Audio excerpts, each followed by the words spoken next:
Hey guys, this is Snap. Today I'm just going to be doing a quick video on the overall changes to the party comp in the Ultimatum League. There's quite a few changes, however, the comp hasn't changed, but some of the builds do need to make some adjustments as a result of the nerfs. So I'm going to quickly go through most of the things that impact us and the party, so let's get right into it. The first build we're going to look at quickly is the Penance brand character. While this build didn't really get nerfed, one of the notables we do take on the cluster jewels did get nerfed, which is brand loyalty, but it's just a little bit of a damage nerf. It's not a really big deal. You don't really change the build at all.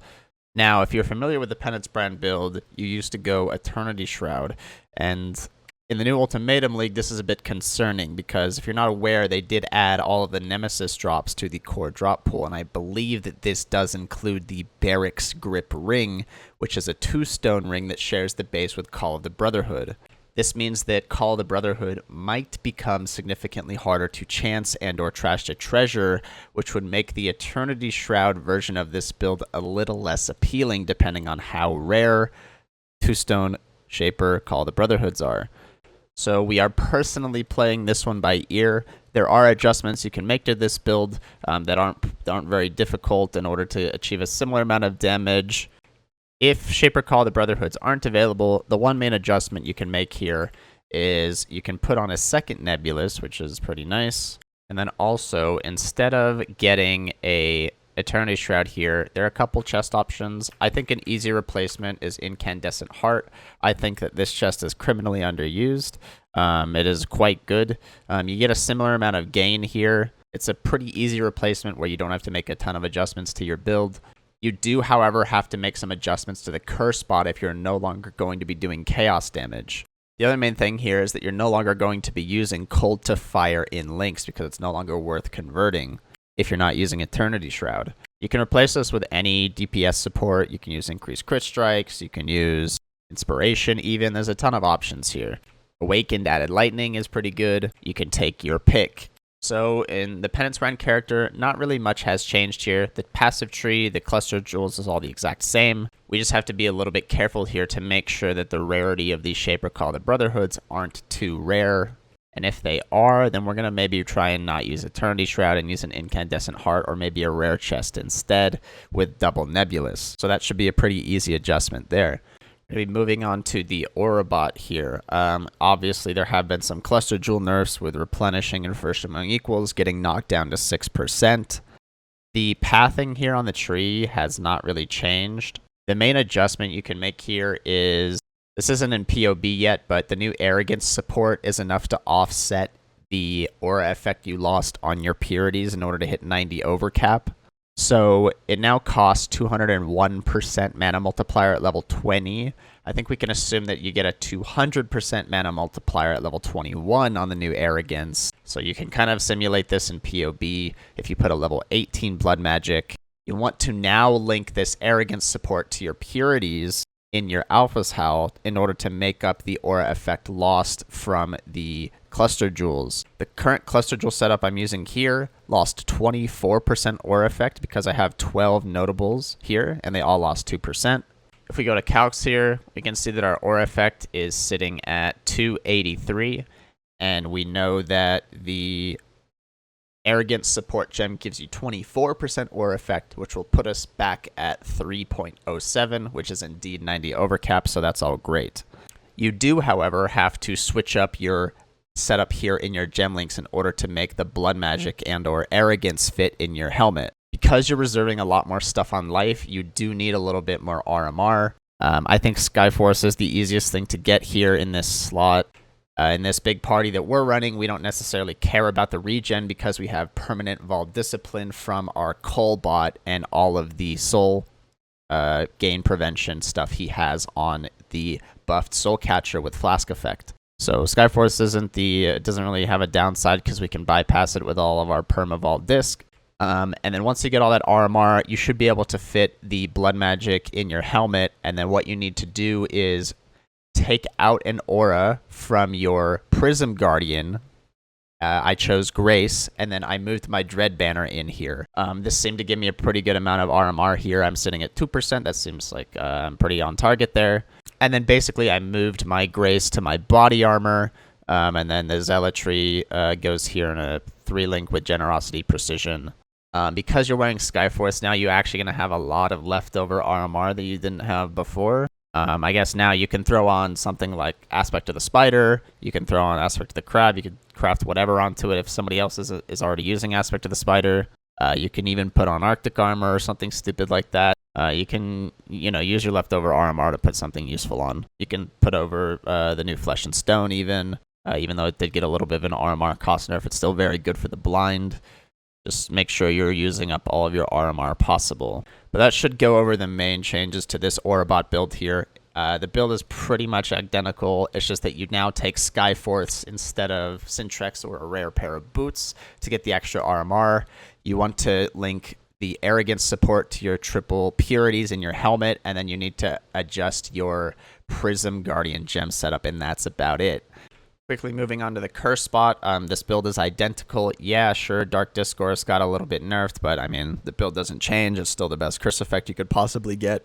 Now, they did add new Abyss Jewels that give you curse effect if you didn't see that in the teaser, and I think at 3%, it might be a little bit of a stretch to be considered using, but I think if they go to 4%, then you can maybe do some creative stuff with getting curse effect Abyss Jewels and shoving them in wherever you can, because you can get a lot of RMR and stuff like that on them. You could also put it in the Darkness Enthroned belt, and because if they were 4%, you get a 50% bonus, and they do not round down, so you'd be actually getting 6% per jewel, so you'd get 12 curse effect on your belt, which would be pretty cool. But we're going to have to wait and see on what the T1 roll on that curse effect on the jewels is, but we're planning on going for this build for now until we know a little bit more about the mods.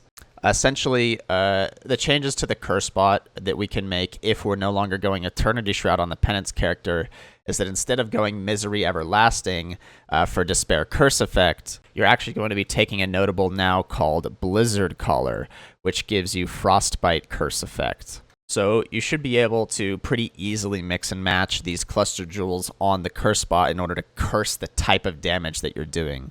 So if you had to drop Eternity Shroud and then primarily do only cold damage, you just have to make sure that you're replacing all of the Misery Everlasting notables on the Cursebot and replacing them with Blizzard Caller. Alright guys, moving on to the discbot here. This build did get a pretty sizable nerf, however, it is still by far the best thing you could possibly play in this slot in the party. Unfortunately, Mana Guardian doesn't come anywhere close until this one skill gem called Determination. Divergent Determination gets nerfed. You're never going to see Mana Guardian make a return until this thing gets deleted. Unfortunately, the physical damage reduction you get from this makes this character the best thing in the game for defensive bonuses. This build has not changed. You do not need to make any adjustments. You just did lose a decent chunk of ES as a result of the aura nerfs, but the build here is identical to what it was before. And then one of the last builds here is going to be the Strength Stacker build. The Strength Stacker was not touched. None of the items were affected. None of the notables on the tree were affected. The build is identical, so that's great. All of the items are the exact same, and so that's pretty easy. We're going to move on now to the Cullbot for last. So the Cullbot is actually a little interesting here. We actually made some improvements to the passive tree here in order to get him more ES.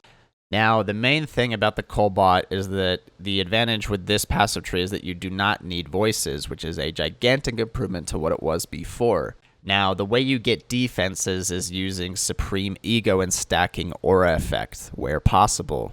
So basically, you're like a mini disc bot, right? You're getting a bunch of disc aura effect and running a super powerful discipline for yourself, and you can get a decent chunk of ES. Now, this is post-nerf values. I believe it was around 5,500 before the nerfs. You can actually get even higher if you do an alternate pathing, which I'll show you in just a second. Now, you need to decide which skill you're going to be clearing with. There are a few options here. You can use something like Kinetic Bolt, which we've opted to do here. But there are a lot of options you can use to cull in a party. Another popular setup is obviously Contagion. I think people have been using that a lot.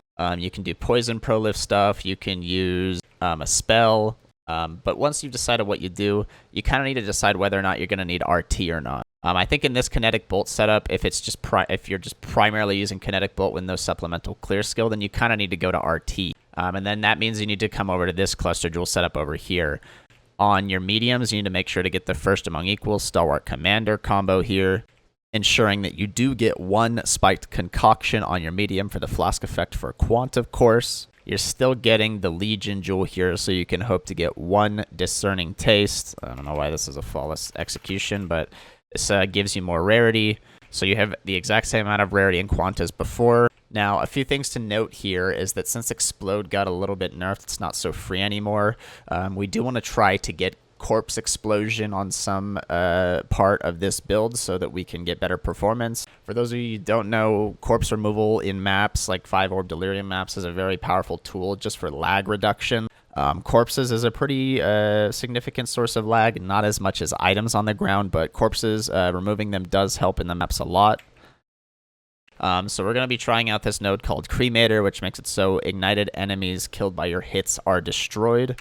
We get a fairly significant amount of ignite chance from Combustion, and then also we get some from our large passive cluster over here, which is Calamitous, which gives you 10% to freeze shock ignite. And then also we're going to be getting a pretty significant amount from Cursing Flammability on the Cursebot.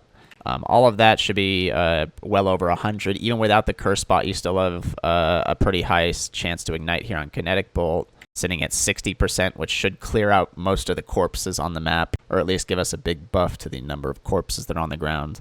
But yeah, the basics of this tree is to just get aura effect on these mediums and then take Supreme Ego and run Discipline for maximum ES. If you do decide that you don't need Resolute Technique, there is a more optimal pathing, which I'll show you right now. Basically, you cut off the entire left side of the tree here, and then instead of taking this large cluster jewel over to the left, you want to path up to the witch one at the top left. So with this pathing and taking some extra ES wheels up here, you can easily hit 5,500, which is obviously a significant increase in ES. But this is the pathing you would do if you don't need RT. One thing to mention here is that if you are going the Supreme Ego Aura Effect route on the Cullbot, you will need some sort of plus levels. It seems like it's going to be easiest to get it on Sedimas. You could obviously get +3 Sedimas here. But it's not super necessary. Just having a +1 should be enough to get you a pretty sizable amount of ES here. Yeah, I think that about sums up all of the changes to all of the builds we'll be playing in Ultimatum League. Overall, the comp really hasn't changed, but we do have to make some adjustments to some of the builds as a result of the nerfs. But mostly the comp stays the same, which is good to hear. The thing that's most concerning for us is not being able to go Eternity Shroud based on Barrack's Grip being in the global drop pool. That's actually the biggest nerf to the party so far, so we'll have to wait and see the rarity of Call of the Brotherhood to see if we need to adjust the Penance Brand carry build a bit. But I'm sure Penance Brand will be able to just pump out Omega damage even without Eternity Shroud. The skill will still pump for what you need it to do. So, yeah, I hope that answers most of your questions. If you guys have any questions, feel free to leave them in the comments. I'll try to get to as many people as I can before League start. I hope you guys have a good Ultimatum League, and we'll see you tomorrow.